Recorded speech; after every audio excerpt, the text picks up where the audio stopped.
নির্বাচন কবে হবে, আগামী দিনে নির্বাচনের পরে বাংলাদেশ কোথায় যাবে, এই বিষয়গুলো তো সকলের মনে কাজ করছে। এইখানে কিন্তু আমরা কোনো সার্টেনিটি দেখতে পাচ্ছি না। এবং এই যে একটা ইনভেস্টমেন্ট ফোরাম হলো, I was also part of it. কারণ আমরা মনে করি বাংলাদেশের ইনভেস্টমেন্ট কোনো সরকারের দায়িত্ব না, আমাদের সকলের দায়িত্ব। এই দেশটাতে ইনভেস্টমেন্ট ছাড়া, আমাকে যখন জিজ্ঞেস করা হয় প্রায়োরিটিস কি, আমি 1 নম্বর ইনভেস্টমেন্ট, 2 নম্বর ইনভেস্টমেন্ট, 3 নম্বর investment. Without investment Bangladesh grow করতে পারবে না, কোনো দেশ গ্রো করতে পারবে না। আপনি টাকা ছাপিয়ে কিছু করতে পারবেন, বড় করে কিছু করতে পারবেন, but the fundamental of development সেটা হচ্ছে through investment, and mostly private sector investment. যেখান থেকে এমপ্লয়মেন্টের কথা আপনারা অনেকে বলেছেন, যে এমপ্লয়মেন্ট ক্রিয়েট করতে হলে আপনাকে প্রথমত প্রাইভেট সেক্টর ইনভেস্টমেন্টের গ্রোথ থাকতে হবে, সেটা দেশি হোক বিদেশি হোক। এবং সেই জায়গাটা যদি, যে কনফিডেন্সের দরকার, যে রোড ম্যাপের যে দরকার, যে ভবিষ্যতের প্ল্যানিংয়ের জন্য যেটা দরকার, সেটা be it short term, mid term, long term, এটা তো কেউ করতে পারছে না। সবাই অপেক্ষা করছে যে এখন আমরা কোথায় যাব, আমাদের পরবর্তী কী হবে। কোয়াইট অনেস্টলি, এই যে দেবপ্রিয় একটা কথা বলেছে, এরকম একটা সিনারিওতে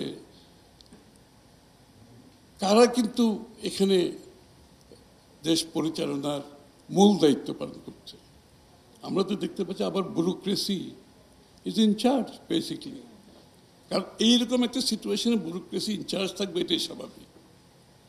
না ইলেক্টেড গভর্নমেন্ট আছে, না কোনো রোড ম্যাপ আছে যেটার উপর মানুষ সিদ্ধান্ত নিতে পারবে।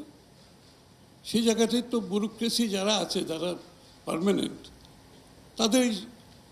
তাদেরই শক্তিশালী ভূমিকা থাকা খুবই স্বাভাবিক। এই যে আপনি বলছেন জিডিপি প্রবৃদ্ধি নিয়ে যে প্রশ্নটা উঠেছে, এটা কোনো সলিউশন হবে না। কেন হবে না জানেন?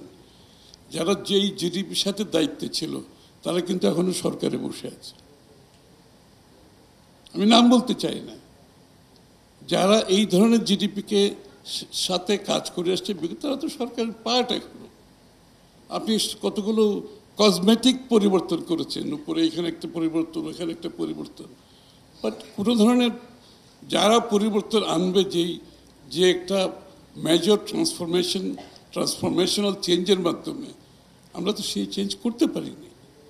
আবার আমি ভবিষ্যতে রোড ম্যাপও দিতে পারছি না যে ঠিক আছে, ইন্টেরিয়াম গভর্নমেন্টের দায়িত্ব হচ্ছে একটা নির্বাচন করে সুষ্ঠু গ্রহণযোগ্য নির্বাচনের মাধ্যমে আগামী দিনের রোড ম্যাপের মাধ্যমে একটা ডেমোক্রেটিক অর্ডারে যাবে। তখন থেকে আমাদের আবার পরিকল্পনা শুরু হবে, ব্যবসায়ীরা সিদ্ধান্ত নেবে, ইনভেস্টাররা সিদ্ধান্ত নেবে, বিভিন্ন আমাদের পার্টনাররা সিদ্ধান্ত নেবে। তো সবাই তো একটা ইনফ্লাক্স, বেসিক্যালি তো কেউ কিছু করতে পারছে না এখন। আপনি দেখেন, ইনস্টেড আমরা যেটা দেখতে পাচ্ছি, এখানে এনবিআর একটা বিশাল সিদ্ধান্ত নেওয়া হয়েছে না, আমরা স্বাগত জানাই। এনবিআর এর সিদ্ধান্তটা দরকার ছিল, পলিসির সাথে রেভিনিউর কালেকশন দরকার ছিল, but this is a half baked একটা সিদ্ধান্ত। আপনি যদি কর কালেকশন এবং নীতিমালা যারা প্রণয়ন করবে তাদেরকে সেপারেশন করতে চান, তাহলে ওখানে you are having another set of bureaucrats নীতিমালা প্রণয়ন করতে যাচ্ছে। তো what is the difference? This is even worse. আপনি একদম সরাসরি এদের হাতে নীতিমালাটা তুলে দিলেন। কিন্তু আমি তো মনে করি সেখানে যদি নীতিমালা প্রণয়নের প্রশ্ন আসে, তাহলে নীতিমালা প্রণয়ন করতে যে বিষয়গুলো আছে, আপনি যখন একটা ট্যাক্সের সিদ্ধান্ত নেবেন, এটা খালি কর কালেকশনের সিদ্ধান্ত না, এটার সাথে বাংলাদেশের মানুষের প্রত্যেকটি মানুষের জীবন জীবিকা থেকে শুরু করে সব কিছু নির্ভরশীল। এটা একটা সাধারণ মানুষকে কিভাবে ইম্প্যাক্ট করছে, একজন ব্যবসায়ীকে কিভাবে ইম্প্যাক্ট করছে, একজন বিনিয়োগকারীদের কীভাবে ইম্প্যাক্ট করছে, একজন বিদেশি ইনভেস্টরকে কীভাবে ইম্প্যাক্ট করছে, এবং এটার প্রতিফলন আমার অর্থনীতিতে কী হতে যাচ্ছে। সুতরাং ট্যাক্সের একটা সিদ্ধান্তের পিছনে তো অনেকগুলো চিন্তা আছে, ইটস নট জাস্ট কর কালেকশন। সুতরাং এটা কি একটা, এই যে অবস্থার একটা ব্যুরোক্রেটিক একটা গ্রুপ বসে এই সিদ্ধান্ত নিতে পারে?